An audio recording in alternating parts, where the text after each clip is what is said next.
할렐루야, 월요일 새 아침이 밝았습니다. 지난밤에도 평안하셨습니까?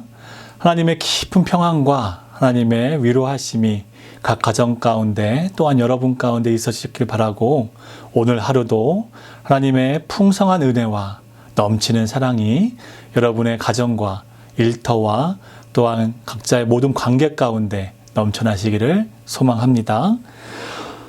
오늘 우리에게 주시는 하나님의 말씀은 역대하 15장 1절에서 4절, 9절에서 15절 말씀입니다. 역대하 15장 1절에서 4절, 9절에서 15절 말씀입니다. 우리 다 같이 한 목소리로 봉독하여 올려드리겠습니다. 하나님의 영이 오뎃의 아들 아사랴에게 임하심에 그가 나가서 아사를 맞아 이르되, 아사와 및 유다와 베냐민의 무리들아, 내 말을 들으라. 너희가 여호와와 함께하면 여호와께서 너희와 함께하실지라. 너희가 만일 그를 찾으면 그가 너희와 만나게 되시려니와 너희가 만일 그를 버리면 그도 너희를 버리시리라. 이스라엘에는 참 신이 없고 가르치는 제사장도 없고 율법도 없은 지가 오래되었으나 그들이 환난 때에 이스라엘 하나님 여호와께로 돌아가서 찾음에 그가 그들과 만나게 되셨나니. 9절입니다. 또 유다와 베냐민의 무리를 모으고 에브라임과 므낫세와 시므온 가운데에서 나와서 저희 중에 머물러 사는 자들을 모았으니, 이는 이스라엘 사람들이 아사의 하나님 여호와께서 그와 함께 하심을 보고 아사에게로 돌아오는 자가 많았음이더라. 아사 왕 제15년 셋째 달에 그들이 예루살렘에 모이고 그날에 노략하여 온 물건 중에서 소 700마리와 양 7,000마리로 여호와께 제사를 지내고 또 마음을 다하고 목숨을 다하여 조상들의 하나님 여호와를 찾기로 언약하고, 이스라엘 하나님 여호와를 찾지 아니하는 자는 대소 남녀를 막론하고 죽이는 것이 마땅하다 하고, 무리가 큰 소리로 외치며 피리와 나팔을 불어 여호와께 맹세하매 온 유다가 이 맹세를 기뻐한지라. 무리가 마음을 다하여 맹세하고 뜻을 다하여 여호와를 찾았으므로 여호와께서도 그들을 만나 주시고 그들의 사방에 평안을 주셨더라. 이 말씀은 사랑하는 자녀들에게 주시는 살아계신 하나님의 말씀입니다. 아멘. 다윗 왕 때에 하나님께서 넘치는 복을 주시고, 그리고 그 이스라엘 땅을 통일 왕국으로서 지켜주신 하나님의 나라가 솔로몬 왕 때에 와서 북이스라엘과 남유다로 찢어지게 됩니다. 솔로몬 왕의 범죄함으로 이런 모든 상황이 일어나게 됐고요. 그리고 북이스라엘과 남유다에는 많은 왕들이 일어나서 치리하게 됩니다. 애석하게도 북이스라엘의 왕 중에는 하나님 눈에 선했던 왕이 없다고 이야기하고, 남유다의 19명의 왕 중에는 8명의 왕이 하나님의 눈에 선했다라고 성경은 기록하고 있습니다. 오늘 함께 읽은 본문의 아사 왕이 바로 8명의 왕 중에 첫 번째 왕이 됩니다. 아사 왕 통치 15년이 되던 해에 나라는 평안했고 나라는 강성해졌습니다. 이유는 그 선조였던 르호보암 왕과는 달리 아사 왕은 하나님을 의지하는 왕이었습니다. 그때에 이전에 르호보암 왕 때 남유다를 침공했던 시삭, 애굽의 파라오였죠. 애굽 왕에 이어서 오스로콘 왕으로 바뀌고, 오스로콘 왕이 다시 한번 팔레스틴 쪽으로 정벌 계획을 세우게 됩니다. 한때 강대한 나라 이집트였기 때문에 그 명성을 되찾고 싶었던 오스로콘 왕은 용병들을 자신의 군대로 편입하게 되는데, 용병들의 대장이었던 세라를 군대 장관으로 삼고 이스라엘 남유다 정벌에 내보내게 됩니다. 막대한 군사와 막대한 병거들이 있었던 이 세라의 군대는 남유다뿐만 아니라 북이스라엘까지 막대한 피해를 일으키고, 그리고 남유다 앞에, 특별히 아사왕 앞에 섭니다. 이 일이 일어나기 전에 아사왕은 오스로콘 왕이 품었던 야심을 미리 예견하고 자신의 땅 남유다에서 많은 장정들을 일으켜서 준비합니다. 그럼에도 불구하고 밀고 들어왔던 세라의 군대는 이티오피아, 특별히 날래, 몸이 빠르고 재빨랐던 사람들로 구성됐던 군대였고 워낙 수가 많았기 때문에 자신의 병력으로는 세라의 군대를 이길 수 없음을 직감합니다. 얼마나 두려웠을까요? 이때에 아사 왕은 자신의 조상들의 하나님을 찾게 되는 것이죠. 그리고 이렇게 기도합니다. 하나님, 강력한 군대와 약한 군대 사이에 하나님을 의지할 군대는 약한 군대 이온이 오셔서 자신들을 도와달라고 이야기합니다. 하나님께서는 이 기도를 들으시고 세라의 군대를 다 격퇴시켜 버리죠. 아무런 효과도 없이, 아무런 성과도 없이 세라의 군대는 다시 왔던 애굽으로 돌아갑니다.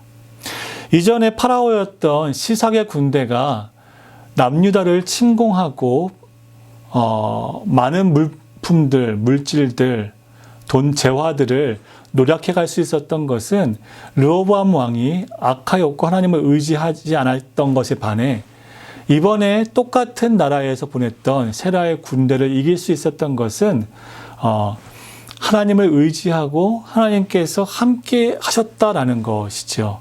아사 왕은 여기서 이 사실을 다시 한번 경험하고 깨닫게 되어집니다. 그리고 결정하죠. 자기가 돌아가서 우리 조상의 하나님, 이 위대하신 하나님을 섬겨야겠다. 그리고 온 백성으로 하여금 이 하나님을 섬기게 해야겠다라고 결정을 하게 됩니다. 승조물을 들고 그리고 노력한 모든 가축들과 재화를 들고 유다로 돌아가셨을 때에 그때의 오뎃의 아들 아사랴에게 하나님의 영이 임하시고 말하게 됩니다.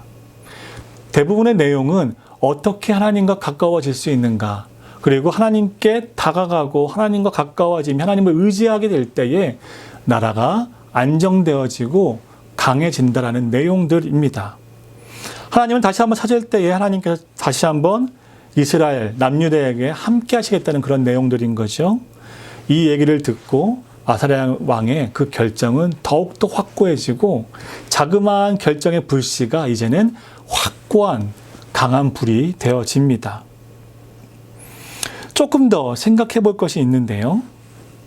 그렇다면 왜 아사 왕에 이르러서야 하나님을 의지하고 또한 남유다의 왕들 중에 가장 선한 왕의 첫 번째라고 이야기하는가를 좀 알고 싶은 것입니다. 도대체 왜 그렇게 다윗과는 함께 하셨던 하나님께서 어디 계셨냐라는 거죠. 어디에 계셨고 왜 성전에 계시지 않게 되었냐라는 것입니다.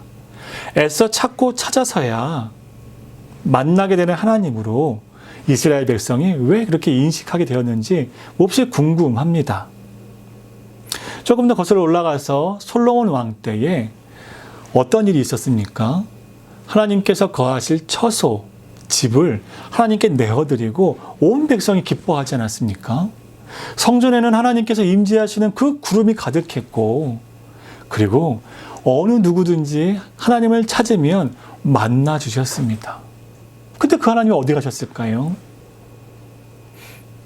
조금의 시일이 지난 후에 솔로몬 왕은 자신의 왕권 강화를 위해서 하나님의 성전을 자신의 왕권 밑으로 흡수하게 됩니다.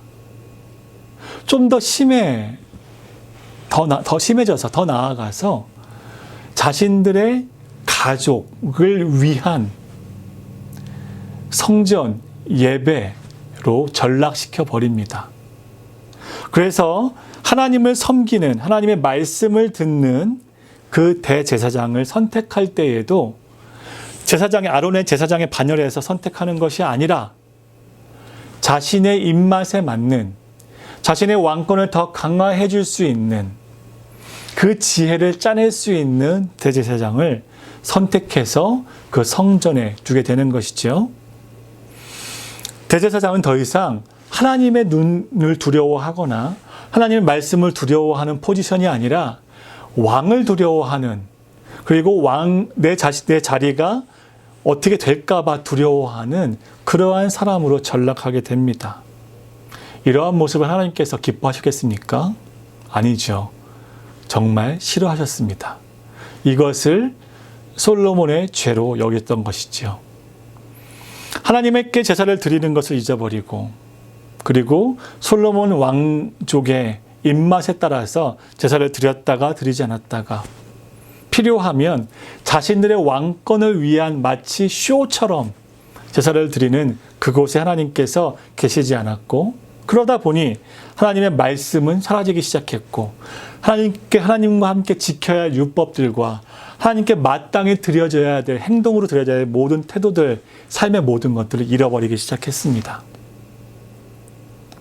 그것은 결국에는 우상의 신들, 이방의 신들이 들어오는 것을 허락했고, 그리고 우상 신들의 예배와 숭배를 더 이상 막아내지 못했습니다. 심지어 솔로몬 왕 자신도 하나님을 잊어버리고 우상, 풍요를 상징하는 자신의 왕권을 더욱더 강화시켜 줄 수 있는 이방 민족들과 결혼, 그리고 그들의 신을 섬기는 것에 아무런 거리낌이 없게 되었습니다. 이것은 북이스라엘과 남유다의 갈라짐, 분열을 만들어냈습니다. 그리고 르호보암 왕이 남유다의 왕이 되어지죠. 역사책을 좀 살펴보면 르호보암 왕은 좀 제사 드리지 않았을까, 하나님께 나아가지 않았을까 하는 마음으로 좀 찾아보긴 했는데 없었습니다. 하나님을 찾지도, 하나님께 제사 드리지도 않았다는 것이죠. 그리고 르호보암 왕 이후에 아비야 왕에도 하나님을 섬기고 하나님을 의지하기는 했으나 하나님께 제사 드렸다는 말은 나오지가 않습니다. 그리고 그 다음 때인 아사 왕에 와서야 비로소 아사 왕이 예배를 드렸다라는 것이죠. 아사 왕이 자신의 남유다 왕국에 와서 가장 먼저 행했던 그것은 무너진 제단을 보수하는 것이었습니다. 그것은 하나님께 예배를 드리겠다, 제사를 드리겠다 하는 강력한 의지의 표현이었던 것이죠. 얼마나 오랫동안 예배를 드리지 않았기에 제단이 허물어져 있었겠습니까? 아사 왕은 그것을 보수했습니다. 그리고 자신이 전쟁에서 취해온 소 700마리와 그리고 양 7,000마리를 다시 드리는 그 하나님 앞에 모두 내어드리고 하나님께 예배하기 시작했습니다. 그리고 온 이스라엘 백성들을 불러 모아서 우리가 섬겨야 할 하나님은 우리 조상의 하나님, 그 위대하신 하나님이다 라고 이야기하죠. 그리고 온 우상들을 찍어내기 시작했습니다. 그리고 우상들을 섬기고 이방신들을 섬기는 사람들을 척결하기 시작했죠. 어떤 의지였습니까? 우리 하나님이 참 하나님이다 라는 것이었습니다. 감사하게도 아사 왕의 이러한 노력은 빛을 발하게 됩니다. 다시 말씀으로 돌아오면 제사를 잃어버렸던 이스라엘의 황폐함은 참신이 없었다. 우상에는 가르치는 제사장도 없고 율법도 없은 지 오래되었다라는 성경 구절로 표현이 되어집니다. 사랑하는 여러분, 제사가 왜 중요합니까? 하나님께 예배드리는 것이 왜 중요합니까? 오늘 성경 본문을 보면 5절에 이렇게 얘기합니다. 그때에 온 땅의 모든 주민이 크게 요란하여 사람의 출입이 평안하지 못했다. 이것을 공동 번역 성서로 좀 보면은 조금 더 이해하기 쉬운데요. 그때에는 세상이 하도 어지러워서 그 나라 백성 어느 한 사람도 마음 편한 날이 없었다. 하나님의 제사가 사라지니까 율법이 사라지고, 율법이 사라지니까 율법을 가르치는 사람이 사라지고, 백성은 무정부 상태, 법이 없는 상태, 아무렇게나 해도 상관이 없고, 사람을 죽여도, 사람에게 정의롭지 않은 행동을 해도 괜찮은 상태가 되었다라는 것입니다. 그 모든 것들이 다시 한번 돌이켜져서 평안을 얻고 다시 정리가 되는 그런 상태가 되기 위해서 아사 왕은 율법을 다시 한번 정비했다라는 것이죠. 그리고 하나님께 예배했다는 것입니다. 사랑하는 여러분, 하나님께 예배드리는 것이 참 어려운 때를 지난다고 생각합니다. 우리가 살아왔던 많은 전통의 예배의 모습대로가 아니라 새로운 예배의 모습으로 우리가 지금 변해가고 변모해가고 있는 과정 중입니다. 근데 애석하게도 하나님께 드렸던 그 예배의 감격, 예배의 뜨거움, 하나님을 의지하고 바라보는 그 모든 마음들을 지켜내기에는 우리의 삶에 닥쳐온 어려움이 마치 아사 왕에게 닥쳐왔던 세라 군대의 침범과도 같다고 생각합니다. 그 규모와 그 변화가 너무 무쌍하여서 내가 그것을 대응하고 그것을 이겨내기에는 너무 어렵고, 그리고 내가 살아온 모든 삶의 근간이 되었던 사업들도 없어지기 시작해서 그 마음의 두려움과 마음의 평안을 유지하는 것이 쉽지가 않은 상태가 되어지는 것 같습니다. 이때에 우리가 뜨겁게 드렸던 예배, 뜨겁게 드리는 찬송, 뜨겁게 드렸던 기도라도 있으면 그것을 좀 이겨볼 수도 있을 것 같은데, 우리가 하루하루에 드리는 이 예배로서는 부족한 것 같다는 마음이 많이 듭니다. 어떠한 뭐가 더 있어야 된다라고 이야기하는 것이 아니라 하나님께 나아가서 하나님의 임재를 경험하고 하나님의 율법을 지켜나가며 하나님께 드리는 그 제사를 놓치지 않기 위해서 노력해야 된다라고 이야기하는 것입니다. 한번 여러분의 삶을 돌이켜 보십시오. 저도 마찬가지죠. 내가 과연 하나님께 정말 최선을 다해, 마음을 다해, 내 영혼을 다해 예배드리고 있는가? 그 하나님의 임재를 놓치지 않기 위해서, 그 하나님의 입의 말씀을 듣기 위해서 나는 얼마만큼 노력하고 있는가? 제사가 없어진 결과가 무엇이라고 성경은 이야기하고 있습니까? 제사가 없어져서 율법이 없어진 상태가 무엇이라고 이야기하고 있습니까? 법이 없어서 거칠고 어떻게 살아야 될지 모르겠고, 그리고 마음에 도무지 평안이 없는 상태, 그런 상태가 예배가 없는 상태라고 이야기합니다. 혹시 여러분의 삶 가운데, 마음 가운데 그러한 마음, 그런 두려움, 평안이 없는 분주한 상태를 겪고 계시는 분이 계십니까? 성경은 이야기합니다. 다시 여호와께로 돌아가라. 다시 제사를 드려라. 다시 예배를 회복해라. 어려운 상황 가운데, 힘든 상황 가운데 있으시지요? 또 얼마만큼 노력하고 계시는지, 얼마만큼 애쓰시는지 하나님께서 아신다라고 저는 생각합니다. 조금만 더 힘을 내셔서 하나님께 예배드리는 그 예배, 다윗 왕 때 임하셨던 하나님의 임재가 넘쳤던 그 예배, 성전이 처음 완공되었을 때 있었던 그 하나님의 임재, 그것을 경험하는 예배가 여러분의 삶 가운데 있으시기를 소망하고, 그렇게 예배드렸던 열정과 사랑과 뜨거움이 여러분 한 분 한 분 가운데 있게 되시기를 소망합니다. 아사 왕은 여호와께로 돌아갔습니다. 그리고 자신의 선조와 상관없이, 상황과 상관없이 불평하지 않고 예배를 다시 한번 일으키는 것에 힘썼습니다. 무너졌던 제단을 보수하고 율법을 다시 한번 지키고 율법을 세우고 그것을 어떻게든 지키기 위해 강경책을 썼던 것이죠. 그때에 아사 왕과 하나님께서 함께 하셨고 나라가 다시 한번 강대해지기 시작했습니다. 이런 하나님의 함께 하심이 여러분의 삶 가운데 넘쳐나시기를 소망하며, 오늘 하루도 하나님의 예배, 하나님의 임재 가운데 들어가시고 그 말씀을 지키시는 삶의 모습이 여러분 가운데 있으시기를 주님의 이름으로 축복드립니다. 다 같이 기도하겠습니다. 거룩하신 하나님, 하나님을 잊어버리고 예배를 자신의 입맛에 바꿔버리고 필요할 때만 예배드리고 필요 없을 때는 잊어버리는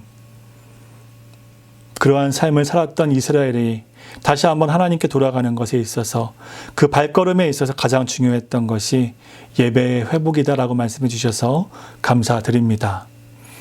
하나님, 우리 삶 가운데 마치 전쟁과 같은 그리고 강대한 병력이 쳐들어와서 내 힘으로는 어떻게 할 수 없는 것 같은, 아무리 머리를 생각해봐도 의지할 곳이라고는 하나님밖에 없는 그런 상황의 삶이 닥쳐왔다면 하나님, 우리가 다시 한번 돌이켜서 하나님의 예배를 사모하고 예배 가운데 나아가기를 주저하지 않으며 하나님께 예배드리고 하나님의 이름을 높이는 그것, 말씀을 지키고 율법을 지키는 그것에 우리가 다시 한번 최선을 다할 수 있도록 도와주시옵소서.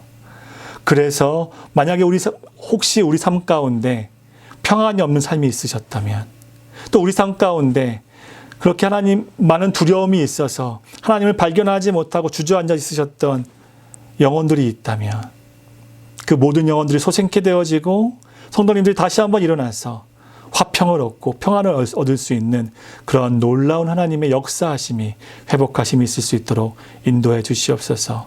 하루의 삶을 주님께 맡겨드립니다.